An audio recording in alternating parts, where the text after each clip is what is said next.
Dali lang. Masyado ka naman magugulatin.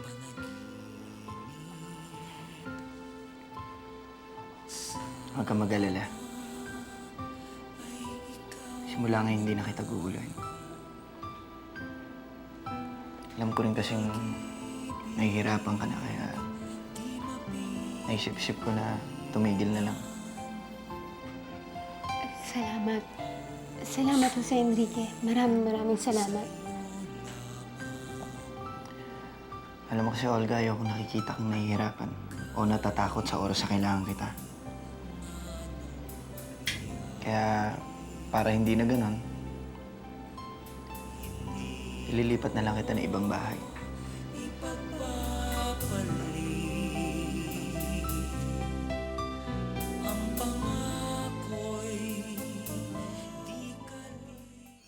May kutob ako. Hindi yun ang totoong dahilan. Naiinggit siya kay Cecilia at kay Carlos Miguel. Bakit naman niya gagawin yun? Para nga, huwag masaktan si Carlos Miguel, hindi ba? Ano ba talaga ang gusto mong sabihin, Victoria? Alam mo, Ramon, ang tingin ko dyan sa Cecilia niya, inaakit niya si Jose Enrique. Gusto niyang tuhugin ang dalawa mong anak. What? Ililipat na kita doon sa unit ko. Ayaw mo ba yun? Hindi ka na matatakot dahil wala na makakita sa atin. Tsaka, solong-solo pa natin yung lugar. Lahat magagawa na natin. Diba? Alam mo, Jose Enrique, nahihibang ka na talaga.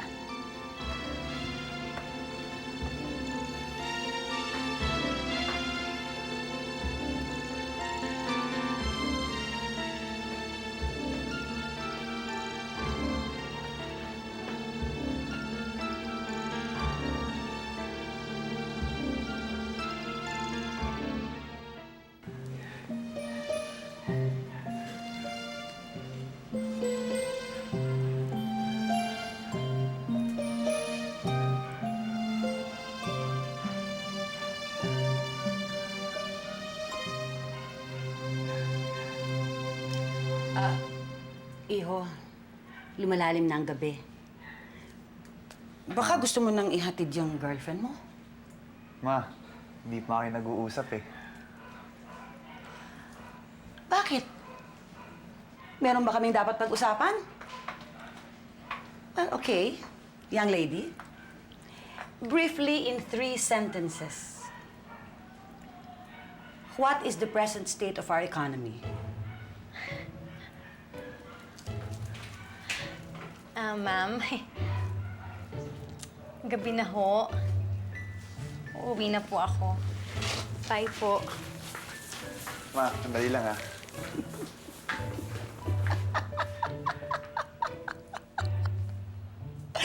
Ang cheap!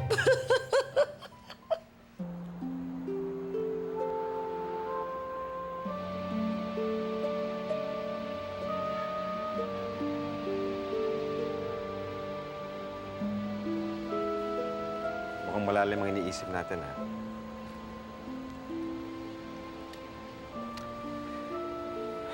Ano, iniisip na naman yung mga taong magrabiyado sa'yo? Hindi, Gilbert. Hindi sila ang iniisip ko. Ikaw. Ako? Bakit ako? May nagawa ba akong mali? Hindi, wala. Iniisip ko lang, paano kung hindi ikaw yung nakakita sa akin? Siguro wala na ako ngayon.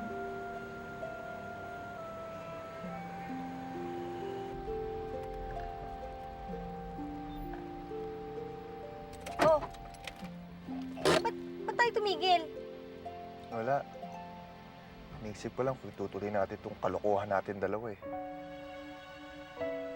Bakit naman hindi? Eh parang gustong-gusto naman ako ng nanay mo. Yasme, hindi ganun ang mami ko. Kung interesado o gusto man niya isang babae, kinakausap niya. Baka naman may singaw lang ang nanay mo kanina, kaya hindi siya makapagsalita. Tignan na kita. Alam mo, Gilbert, hindi ko nga alam kung paano kita pasasalamatan. Huwag mo muna isipin niya, Cecilia. Dahil kahit na sino pa man, gagawin ko sa kanila yung ginawa ko sa'yo. At kahit kailan hindi ako hihingi ng kabayaran. Napakabait mo, Gilbert. Maraming salamat. Huwag ka muna magpasalamat sa akin. Di ba nangako ako sa'yo na tutulungan kita ng lubusan? Tutulungan kita, Cecilia. Tutulungan kitang mabawi ang lahat ng ninakaw nila sa'yo. At tutulungan kita. Tutulungan kitang gumanda ulit.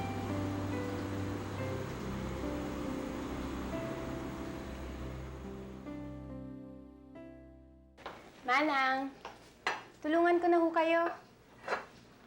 At saka simula ho ngayon, ha? Ako na lang ang mag-aasikaso ng pagkain ni Carlos Miguel. Mabuti naman. Eh, yung pagkain kaya ni Jose Enrique, ikaw rin ba mag-aasikaso? Ano ho ibig niyo sabihin? Wala naman. Baka lang ako asikasuhin mo rin yung pagkain ni Jose Enrique.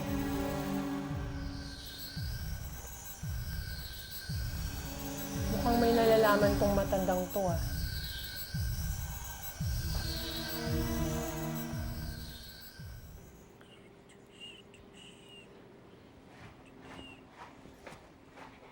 Jingboy, eat ka na muna. Halika na, ready na ang food mo. I'm not hungry. Jingboy, halika na. Eat ka na muna, ha, please. I don't like to eat. I'm not yet hungry. Jingboy, mamaya ka na lang mag-play, ha, after eating. Halika na. Eat ka na, please. I said I don't like to eat. I'm not yet hungry. Jingboy, halika na, please. Jingboy! Jingboy, wag na. Halika na, please. Goodbye ka naman, di ba? Ay, Manang, gutom na ako. Oh, Ayan. Oh, ano yan? Talangka? si Cecilia nagluto niyan. Paborito niya palang talangka eh. Baka kasi gusto mong tikman, Gilbert. Honestly, hindi ako kumakain ng talangka. Pero since ikaw nagluto at paborito mo yan, sige, tikman natin.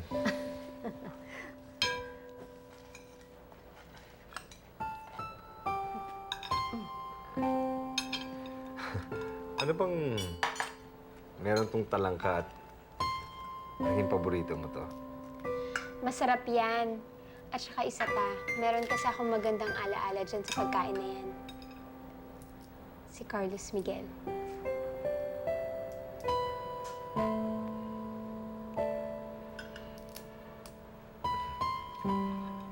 Sige na naman, Jimboy. Halika na. Kumain ka na, please.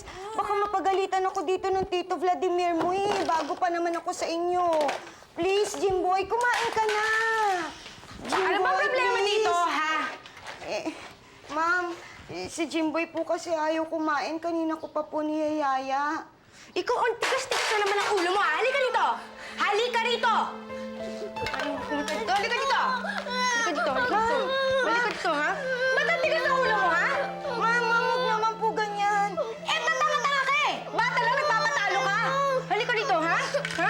Halika dito, ha? Huwag kang makikialam! Halika dito! Ma'am!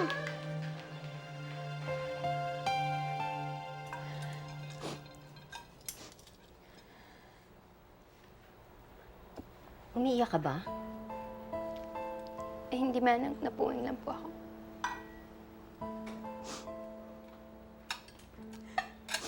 Love? Pwede ba ako humingi ng pabor? Oo ba? Ano yan? Love, pwede bang paalisin mo na lang si Manang Ising dito sa bahay? Ano? Bakit naman?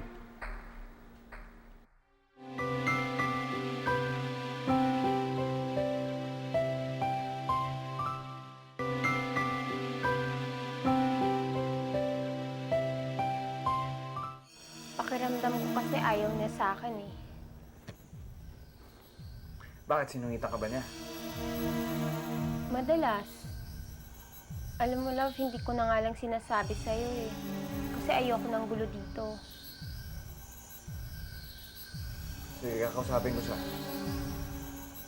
Kausapin mo siya. O kung gusto mo, si inay na lang ang ipalit natin sa kanya. Day, yan bang si Ma'am Consuelo? May pamilya pa? Hindi ko alam.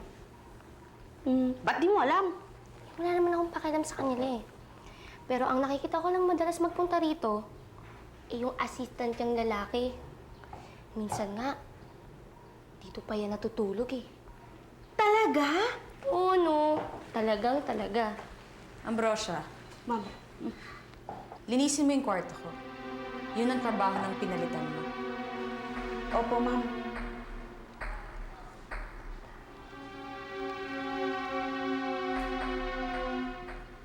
Manang Ising, malaking respeto ko sa inyo.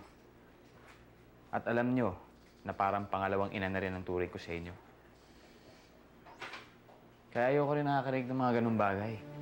Hindi ko naman siya pinagsusungitan, Carlos Miguel.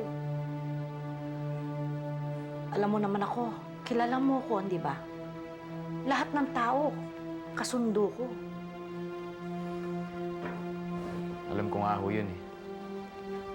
Kaya nga nagtataka rin ako kung bakit nagsumbong sa akin si Cecilia. Carlos Miguel, dispensa na. Kung meron man akong nagawa na hindi nagustuhan ng asawa mo, patawarin mo ko. Hindi na mauulit yon.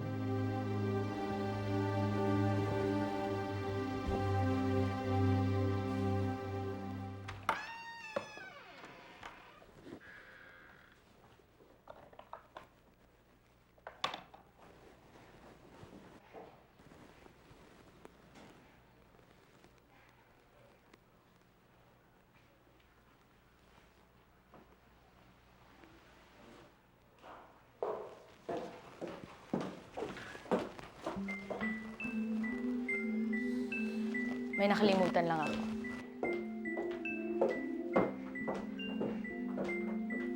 Ma'am? Kapatid niyo? Bakit mo naitanong? Eh, baka lang naman po ma'am magpunta rito. Hindi ko pa ho siya kilala eh.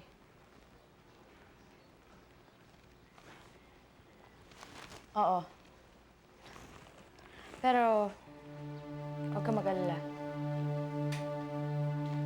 Kahit kailan hindi na siya magpupunta dito.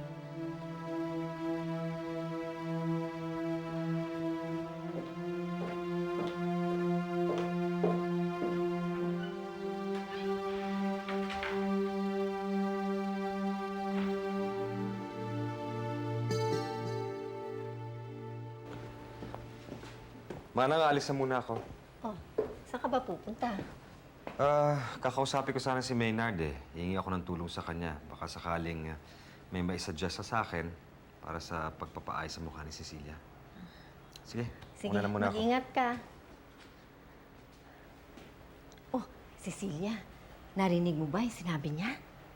Talagang desidido si Gilbert na tulungan ka.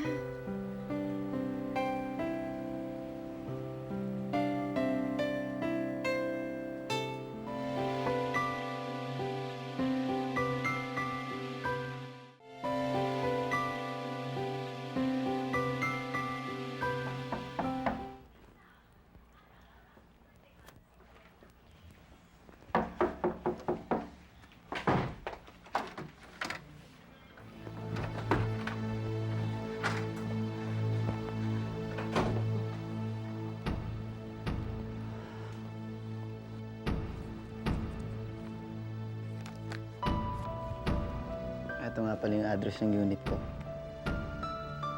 Maganda yan. Pero, pinaayos ko pa.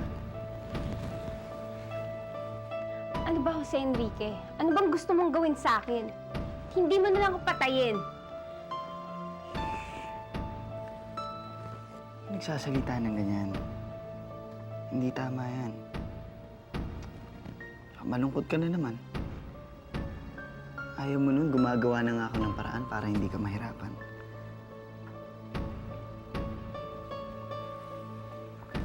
Alam mo, Olga,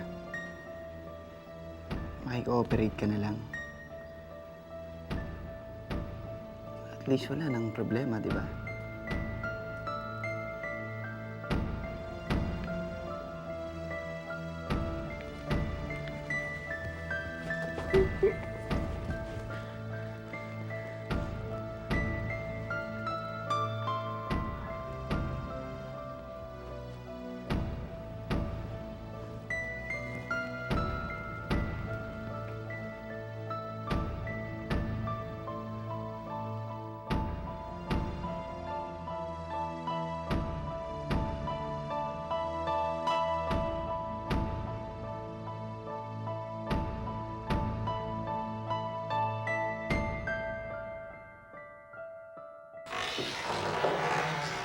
Ano?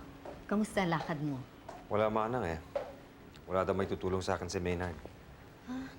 Paano yan?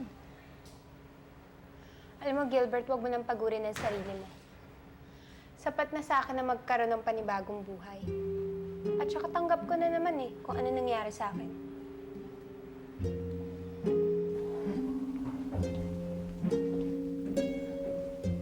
Maupo po muna kayo.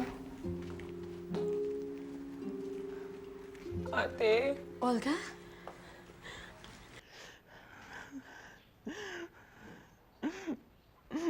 ate, hindi ko na kayang ginagawa sa akin si Enrique. Ano? Alam na niya yung tungkol sa akin. At gagawin niya lahat para takutin ako. Binababoy niya ako, ate. Binababoy niya ako.